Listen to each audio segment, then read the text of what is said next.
Tonight, on Randy's old-time radio shows, from the misty wharves of New Orleans to the troubled waters of the Gulf, rides a man with no past and every reason to run. Jason and his boat, the Golden Fleece. Each week, new passengers, new secrets, and a journey into mystery, romance, and danger. Starring MacDonald Carey as Jason and William Conrad as Louis Dumont.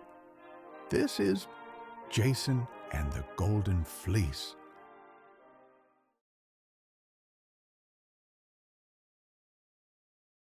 A load of coal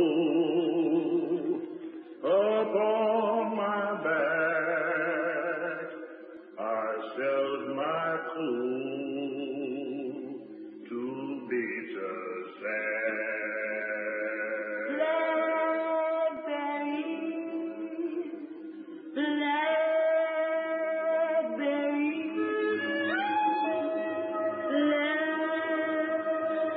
The New Orleans waterfront is old and dirty and damp, but I like it here. I like the chant of the coal peddler as he plods past my bar on Bourbon Street. I like the call of the Blackberry woman, who's still singing the same song she sang when pirates hid their loot at Jean Lafitte's blacksmith shop in the French Quarter. And I like the Mississippi, where a man and a boat can find a dream. Yeah, I like New Orleans. They call me Jason. I call my boat the Golden Fleece.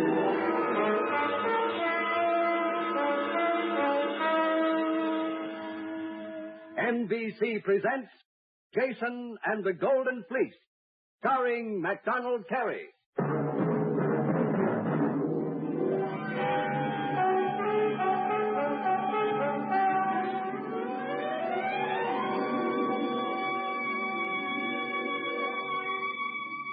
My place in the New Orleans French Quarter is in the 800 block on Bourbon Street. It's a street that's full of the blues. The clarinets and the jazz joints cry to the tune of St. James Infirmary. The trombones wail a quiet dirge called Trouble in Mind.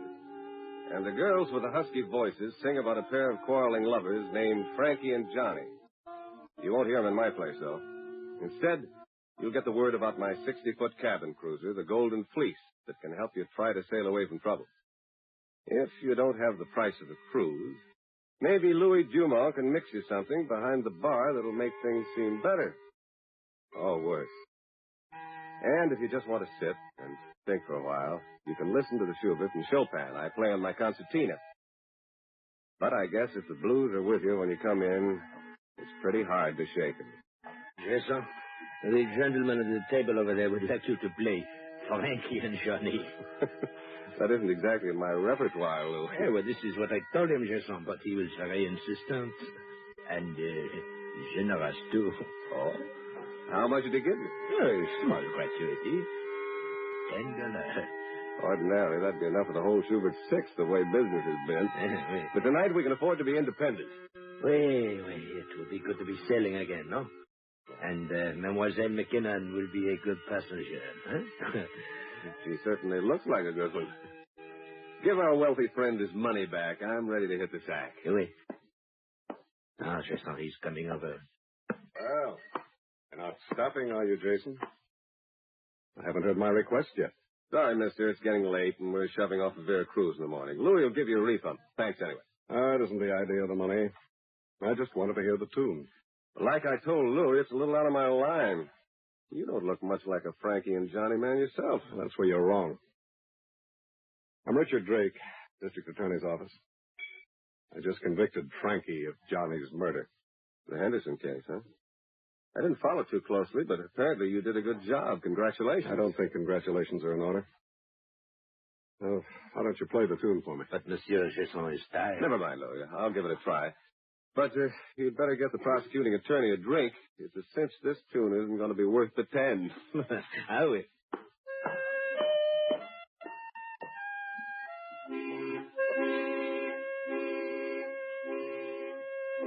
Judy Henderson was innocent, Jason. I'm sure of it. You just said you convicted her. I was assigned the case. Convictions are my job.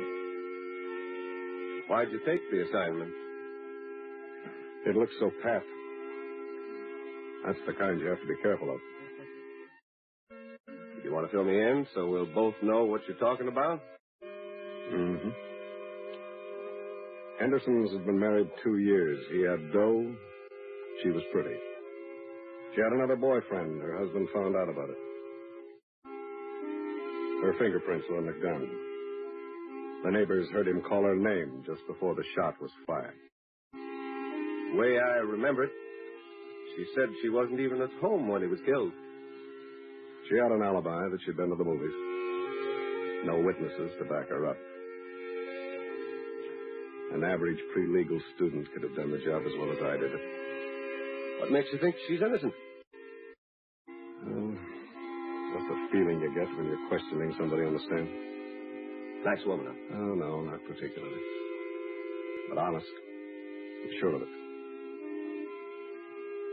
Didn't she break down in court and practically confess the whole thing? Sure. After I worked her over pretty good. Loaded questions, implications. Yeah, you'll learn a lot of tricks when you've been practicing law as long as I have. Any reason for you telling me this? Oh, wanted to get it off my chest, I guess. I'm a little uneasy ever since the jury came in this afternoon.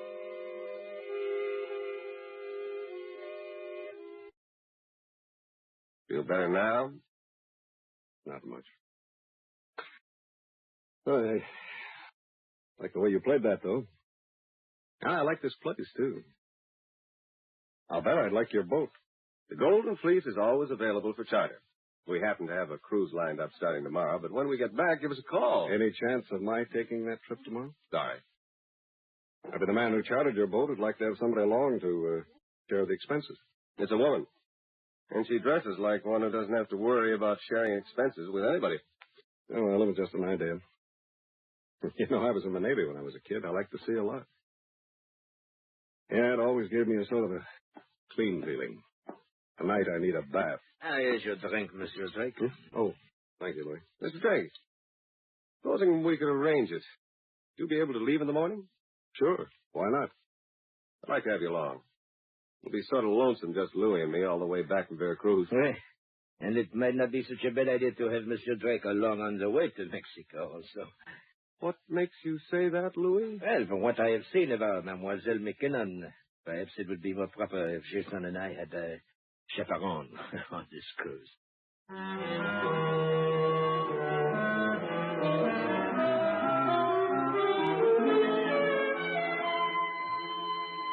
It was late, but Vicky McKinnon had told me to call any time during the night if there was anything I wanted to tell her about the cruise. She wasn't asleep when her phone rang, and her voice sounded as good as she'd looked the afternoon before when she met us at the Inner Navigation Canal to charter the Fleece. Glad you called, Jason. I'm too excited about the trip to sleep much anyway. Well, that's a refreshing answer to a call like this.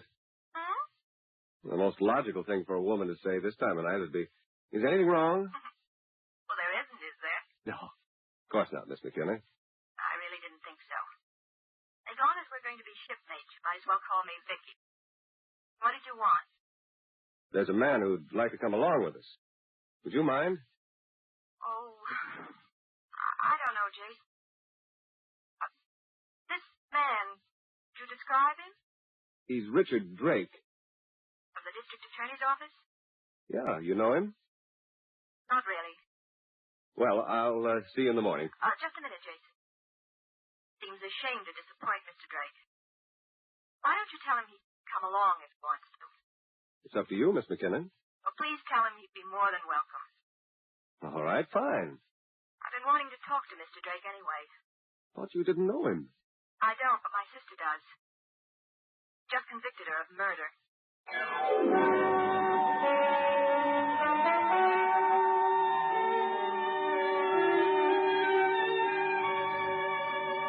Louis and I had to grab a few hours' sleep and then hurry down to the canal in the morning to get ready to shove off.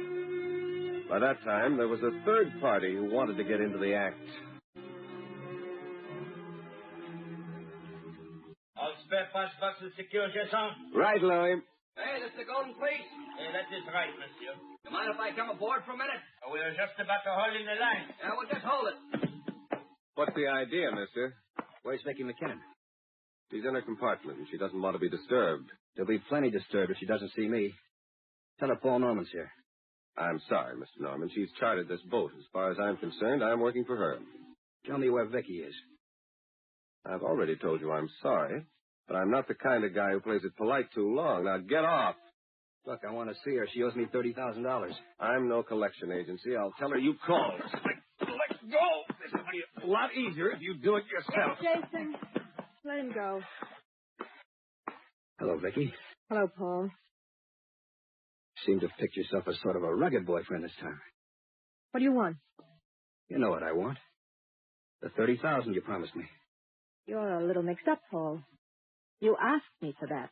I didn't promise you anything. If you'll excuse me, Miss McKinnon. It's all right, Jason. Please stay. You want me to tell what I know? Yes, Paul. I think that would be nice. You're kidding. You ought to know I don't have too much of a sense of humor.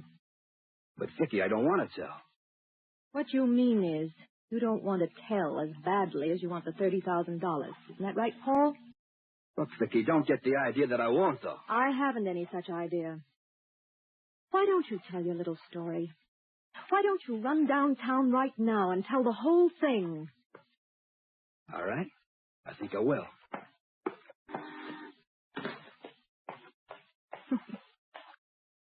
Would you like to hear the story he's going to tell about me, Jason? I don't figure it's any of my business. Well, that's a nice attitude. But it might be a dangerous one, too. You'll have to explain that a little. The late Mr. Henderson was my boyfriend before my sister married him. That doesn't sound particularly incriminating. I told the reporters who interviewed me about the murder that I was in New York at the time of the shooting. Mr. Norman is going to tell the police that I was here. Just a minute, Louis. What does that mean, Jason? Louis wants to know if we're ready to shove off. Are you? Yeah. I'm ready, Miss McKinnon. Are you? That's up to you. Haul him in, Louis.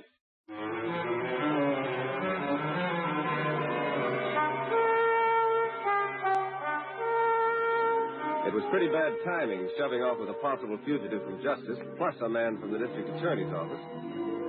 But like I said, Vicky McKinnon sounded good, and she looked good. And her friend Norman was bad both ways. I figured she wouldn't have had to tell me the story and let it go at that. I was glad I had when we hit the river and she came into the wheelhouse. She was wearing a cashmere sweater and a pair of blue jeans, and she modeled them very nicely without even trying. Where have they been keeping this river all my life? It's been rolling a long time. We miss a lot of things, don't we? Big world. Can't see everything. I think it'll be fun trying. That's your plan? Keep moving? I don't know. Right now, that's the way I feel. The most important thing was to get away from New Orleans. You're talking about my hometown. Mine, too. And I liked it pretty well for a while.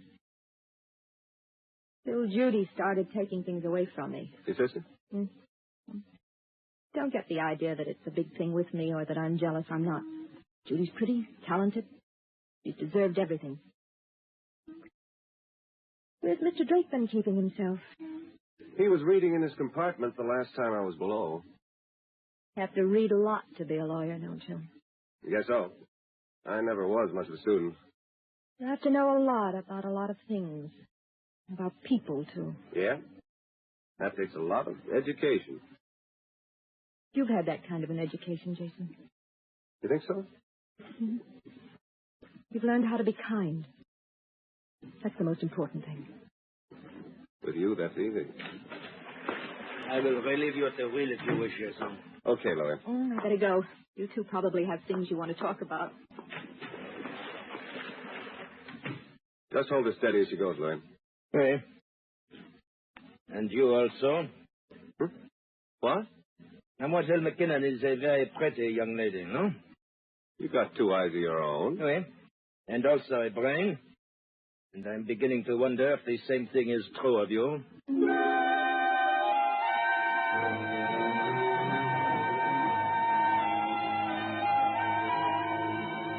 Louis is the kind of a guy who never takes a shot in the dark. He waits till he can see the whites of your eyes, then takes 2 steps towards you and fires point blank with both barrels. He very seldom misses, and I guess he didn't that time either. But I didn't even get a flesh wound. Down in the galley, Drake was having some coffee. I joined him there, and he started making me a target. He wasn't as good a shot as Louis, but he hurt me more. Did you bring your concertina with you? Yeah? You got another request? You know any Mendelssohn or Wagner? Oh, why? It's beginning to look like you may need it. Look, Drake, when I need any advice to the lovelorn, I'll write a letter to some newspaper. I was kidding. I wasn't. She's dynamite, Jason. Or, to put it more in your vernacular, a lullaby. I know these waters pretty well. But you don't know Vicky McKinnon as well as you think you do. Keep talking. Did you ever hear of a man named Paul Norman? I met him. Know who he is? You? He used to be Vicky's husband, quite a boy in the New York rackets. Blackmail? Mm-hmm, among other things. How did you know? I caught his routine. What does he have on Vicky? Nothing. All right, Sir Galahad. What does he think he has? Am I on the witness stand? That could be arranged. I'm not here by accident, you know. I figured that out already. Jason, I told you the night we met that convictions were my business. I'm sorry I said that. I was a little bitter at the time. Sit down, Mr. Prosecutor. You're not working in front of a jury. We take an oath about convicting the guilty, but there's something in it about protecting the innocent, too. What are you trying to do on this cruise? Both. Now, what did Norman say? He didn't say anything.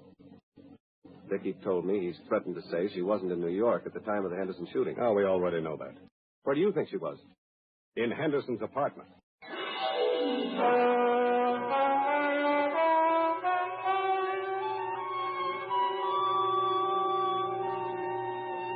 There was a flash of lightning close by to the east when Drake said that.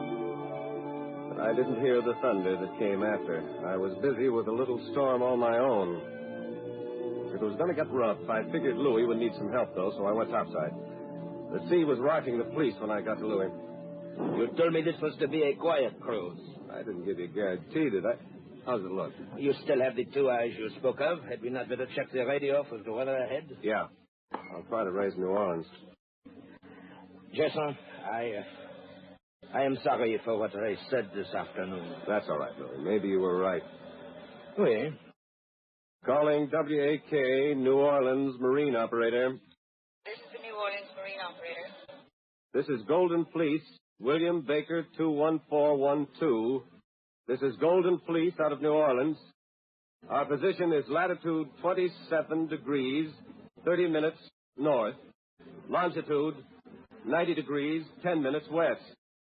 We would like a forecast for this general area. Over. 1 moment, please. I will admit that she is an attractive woman, but... But sort of a Lorelei, huh? Golden Fleece, here is your forecast. Prevailing easterly winds of comparatively high velocity are anticipated for the next 6 or 7 hours. Some rain. Small craft warnings have been hoisted all along the coast. Thank you. William Baker 21412, clear. Skip the shore radio. Just getting a weather report. You mean you can talk to New Orleans from here? Sure. All the comforts of home. I didn't know that. Shall I change the course, Jason? Not right now, Louis. Why don't you go get some rest? I am not tired, Jason. Go get some rest, Louis. Maybe a rough night. Oui? But, Jason? Yeah? Before I go, I wish to withdraw my apology for what I said this afternoon. What did he mean? Not important. Why didn't you want him to change the course? I want to change it myself. Back to New Orleans. I can't go back. It'd be better if you would. I had a little talk with Mr. Drake a while ago. Has he heard Paul's story? He said he'd heard it before from somebody else. He was bluffing. No one else knows. I know. How? You wouldn't make much of a liar. I don't want you to start trying. I won't. But I don't want to go back. I just want to keep running. You never get away from yourself. I'm not conscience-stricken or anything like that. It wasn't what Mr. Drake thinks at all. Judy's husband called me to come back to New Orleans. But you did come. Yes. And I was in his apartment the night he was shot. And Judy was at the movies. But it wasn't what Mr. Drake thinks. Or what you think either. You didn't murder him? I've read a little law myself, Jason. Murder is something you do with malice and forethought. You mean you didn't plan it that way? There was no malice either. Judy had taken him away from me, but I didn't care. Judy's pretty, talented. He deserved everything. What made you shoot him? I didn't. Not the way Mr. Drake thinks. He was drunk. Got out a gun. He said he'd kill me if I didn't stay with him. I grabbed for the gun, it went off. And he called out for Judy. I know enough about law myself to know that's self-defense. No jury would ever convict you. I couldn't go through with it. Judy's trial was enough. So you're willing to let her be punished for you? I didn't see how they could convict her. There just wasn't enough evidence. And she's going to appeal. Appeals are tough. You lost once. Could happen again. Not after Paul tells his story. As soon as he talks, they'll come after you. Not if I get to Veracruz. Oh, hurry, Jason, please. You're asking me to take the law in my own hands. You're a sort of seafaring judge. I can't do that. If I hadn't told you the story, you'd never have known. But you told me. Only because I felt for the first time that I found somebody who really cared what happened to me. Yeah, I know. When Paul tells his story, they'll call you on the radio.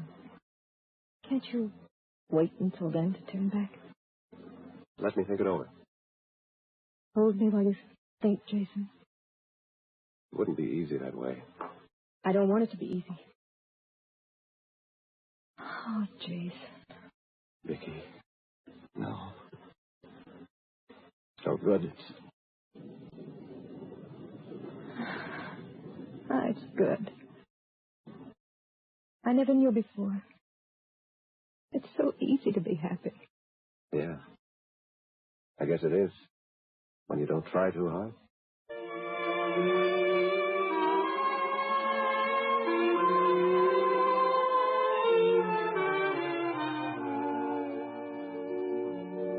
She'd almost convinced me to take her course. I believed her story. And I guess I rationalized myself to her way of working out a problem. But then the next night, the sea got rougher, and Louis called me up to get another weather report. I told you we should have changed the course, Jason. All right, Louis, I know. We do not have enough trouble with the sea. You have to fall in love. You know me better than that, Louis. Let us get the weather report. This is Golden Fleece. This is Golden Fleece out of New Orleans. Louis. Oui? This thing isn't working. No? You been up here all afternoon? Well, except for a few minutes when I put on the automatic pilot. How long were you gone? Oh, not more than 5 or 10 minutes. I guess that'd be long enough for somebody to do this. Look at those wires. Oh, having a little difficulty, gentlemen? Yeah, Drake. Look at this. Huh. Not a very clever job, was it? It can be fixed. Are you ready to play from my side now, Jason? What? Are you ready to go back to New Orleans? Miss McKinnon wants to go to Veracruz. She's chartered the boat, and that's where we're going, unless something happens to change my mind. Well, isn't this enough? The radio? Oh, sure. Your girlfriends obviously tried to fix it up so that we won't be able to get the word when Paul Norman spills his story. I thought you said you'd heard the story from someone else. Well, as Vicky said, I was bluffing about that. How do you know she said that? By means of a little electronic device. There, you see that bug up there, Jason? The district attorney's office did a little work on your boat before we left. You heard everything? Mm-hmm. So listen to this. A little law myself, Jason. Murder's something you do with malice and forethought. You mean you didn't plan it that way? There was no malice either. Judy had taken him away from me, but I didn't care. Judy's pretty, talented. She deserved everything. Turn it off. Well, she didn't do it with malice and forethought. I believe her. Maybe I do, too. But I'm not the state of Louisiana, neither are you. Besides, you can't take a tape recorder to court. I could invite you, and you'd come. Sure. It was a nice try, Jason. And don't misunderstand me. I'd probably have tried the same thing under the same conditions. What would you do now? Just what you're going to do. Okay, Drake. Back to New Orleans, Jason? Yeah, Louie. Back to New Orleans.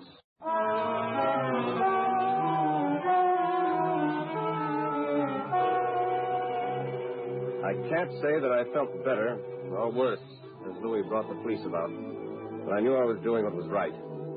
I walked out of the wheelhouse and back to the fantail, looking out toward Vera Cruz. The sea was still a little choppy, but the storm was easing up. Then Vicky came up behind me, and the weather seemed bad again. You changed the course. Yeah. I was wrong. You really don't care what happens to me. Sure I do. I want you to go back and face the whole thing. Square yourself. Prove it was a case of self-defense. The least they'll get from me will be a conviction of perjury. How are they going to do that? I was a character witness for Judy. I testified I was in New York at the time of the shooting. You'll have to take that chance. I can't, Jason. I can't. You killed a man, Vicky. No matter how it happened, you killed him. You've got to explain it to somebody. I don't want to. I won't. Vicky! Louis, hard right runner. I'm going in after her. Hey, John, I've got Frankie exposed. Vicky! Right here. Over it.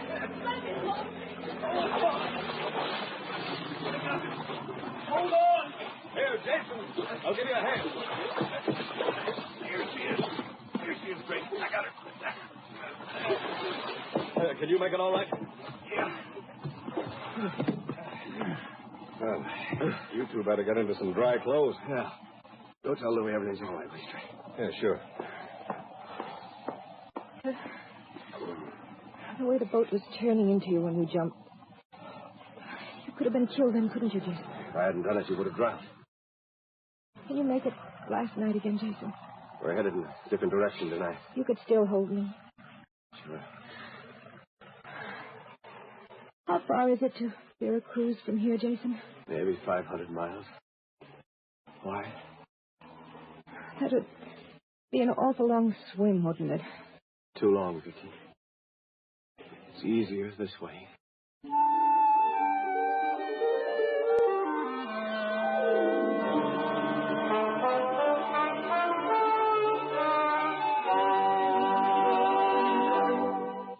Lots of times people keep looking in the wrong direction for their golden fleece. And most of the time, the going's a lot rougher than they thought it'd be on the course that would have led them to it. They have to learn, like Vicky, that it's so easy to find, you don't try too hard. A load of coal upon my back, I sell my coal to bitter sad.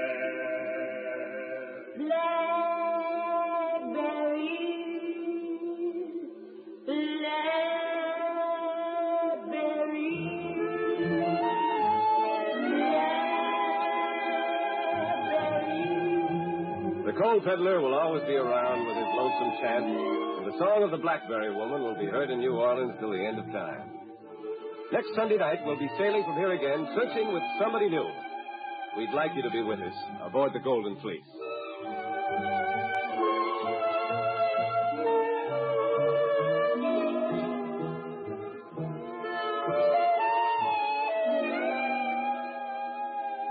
Jason and the Golden Fleece, starring MacDonald Carey with Bill Conrad as Louis Dumont, is written by Cleve Herman and Herb Ellis and directed by Arthur Jacobson. Original music is composed and conducted by Frank Worth. Also heard were Gene Bates as Vicky, Bill Boucher as Drake, Carlisle Bibbers as Paul Norman, and Vivi Janis as the operator. This is NBC, the national broadcasting company.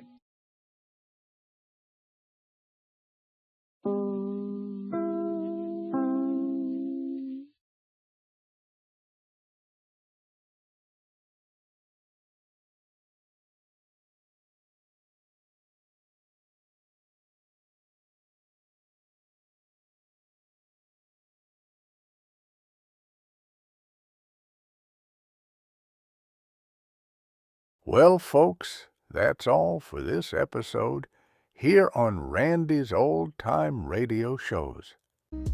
Now, bringing these golden oldies back to life takes no small amount of time and effort from our good friend Randy cleaning up the audio. converting the files, and making sure each show has the best audio possible. If you've enjoyed the program and you'd like to help keep these classics on the airwaves night after night, why not consider a small donation? Every penny goes straight to supporting Randy's work and helping this channel stay on the air. You'll find the links down in the description below. And for those of you kind souls who've already given, Randy tips his fedora to you. Your support truly keeps this old radio spirit alive. Thanks ever so much. And until next time, keep those dials tuned and keep the memories rolling.